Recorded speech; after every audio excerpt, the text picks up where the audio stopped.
In case you haven't been told 100 times before, President Trump is the worst. But is he really? I'll break it down next on Healthy Republic. Hey everybody, I'm Katie, and welcome to Healthy Republic. It's official. Donald Trump is the worst president. This is according to the official results of the 2018 Presidents in Executive Politics Presidential Greatness Survey. And that's a mouthful to say. Data was compiled by professors Brandon Rottinghaus and Justin S. Vaughn, who used data from 170 of the current and recent members of the Presidents in Executive Politics section of the American Political Science Association. That's another mouthful. This section of APSA is supposed to be the foremost organization of social science experts in presidential politics. Published for all the world to see, the columnists of the New York Times printed the results of the survey that asked the respondents to rate each of the 44 presidents of American history on a scale from 0 to 100, with 0 being a complete failure and 100 being great. How do you define failure and great? Well, that's left to your imagination. With a score of 12, yes, 12, Donald Trump is ranked at the bottom of the pit. Meanwhile, Abraham Lincoln was rated at 95, which is 3 points up on George Washington's score of 92. Franklin Delano Roosevelt rounded out the top 3 with a score of 89. There's a lot to unpack here, and the truth comes out when you look at 2 important questions that were asked of the respondents. First, which party does the respondent identify with? You can see that 57.2% of respondents were Democrats, and just 12.7% were Republicans. This is important since Trump is the leader of the Republican Party. Another 27.1% were independents, and 3% selected other. The second question asked to identify their ideology, which must be noted as being different from political party. It's truly important. On a Likert-style scale, respondents self-identified as one of 5 choices.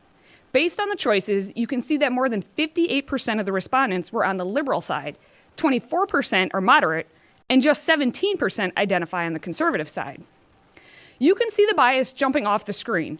And this bias clearly plays out when you see that President Barack Obama jumped 10 spots in the survey since it was last conducted 4 years ago, putting him 1 spot ahead of Ronald Reagan.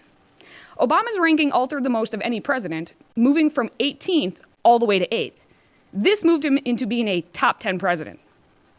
This is a president who turned global warming into climate change, who worsened the relationship with Iran, who forced healthcare in quite an unhealthy manner, and who did not make America change for the better in safety, race relations, or education.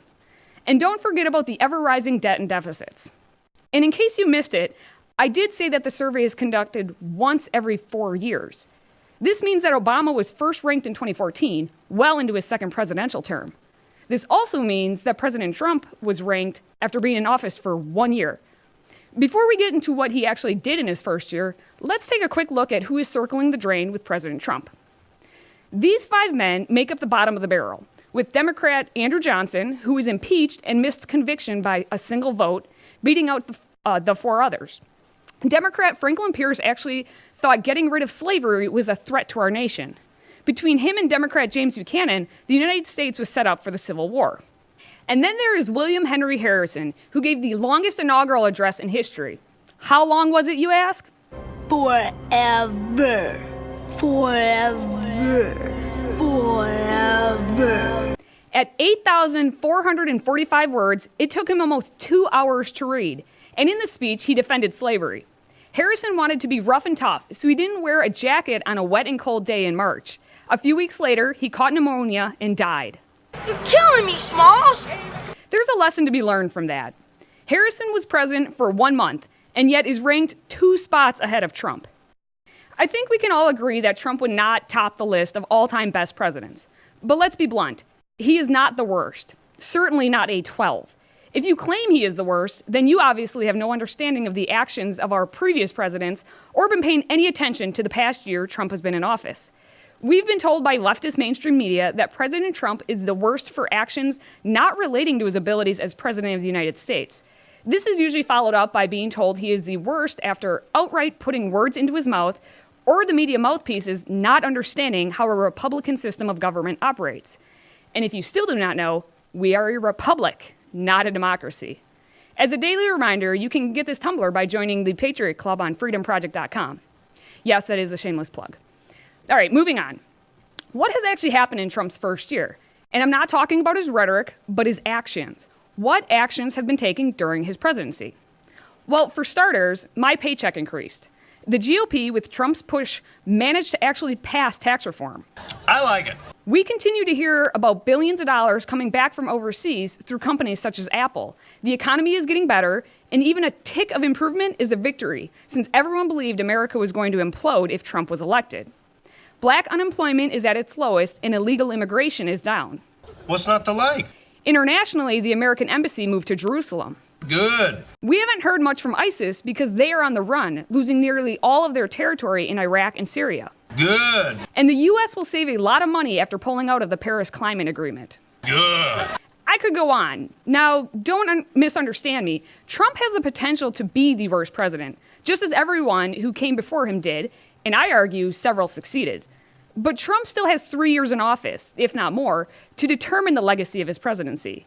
It's a short-sighted effort to write a president off as the worst after 1 year, when you know there are 3 more to go. If we start doing that, then you might as well determine a football game's victor after the first quarter. This would save a lot of time spent on Sunday afternoon. That's also to say if you even watch the NFL anymore. Our age of immediacy serves to draw us into the judgment zone immediately.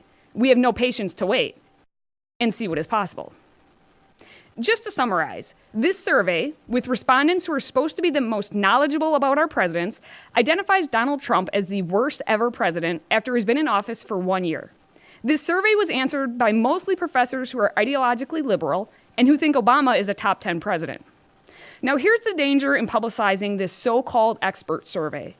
Because of our surface-level attention and our complete failure to dig deeper into what the headline says, all anyone will ever hear about this survey is that Trump is rated the worst president. People will carry this singular thought with them as the only thing they care to remember about him. He's the worst president, and that's it. Don't be one of those people. Check out the entire list and the study by going to FreedomProject.com and looking under Healthy Republic. Then let us know who you think tops the list. Until next time, stay healthy, America.